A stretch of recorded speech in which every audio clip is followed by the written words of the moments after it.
மக்கள் இப்ராஹிம் அலைஹிஸ்ஸலாமை நம்ரூத் அரசன் முன் கொண்டு சென்றனர். அரசன் கேட்டான், உன் இறைவன் யார்? இப்ராஹிம் அலைஹிஸ்ஸலாம் கூறினார், என் இறைவன் உயிர் கொடுப்பவன், உயிர் வாங்குபவன்.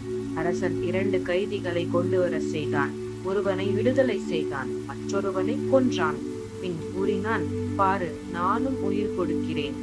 அப்போது இப்ராஹிம் அலைஹிஸ்ஸலாம் சொன்னார், என் இறைவன் சூரியனை கிழக்கிலிருந்து எழச் செய்கிறான், நீ அதை மேற்கிலிருந்து எழச் செய்.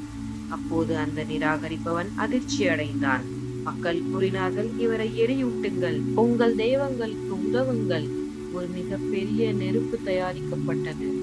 அந்த நெருப்பு மக்கள் அருகில் கூட செல்ல முடியாத அளவு பெரிதாக இருந்தது.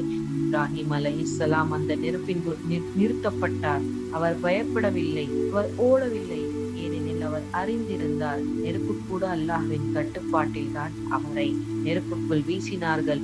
அந்த தருணத்தில் அல்லாஹ் கட்டளையிட்டான், நெருப்பே, இப்ராஹிமுக்கு குளிர்ச்சியாகவும் பாதுகாப்பாகவும் இரு.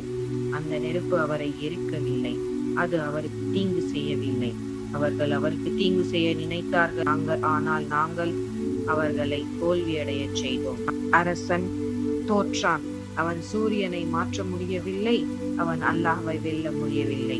ஒரு சிறிய கொசு அவன் மூக்குக்குள் நுழைந்து அவனை வேதனைப்படுத்தியது. உயிர் கொடுப்பதாக கூறியவன் ஒரு சிறிய உயிரினத்தால் அழிக்கப்பட்டான்.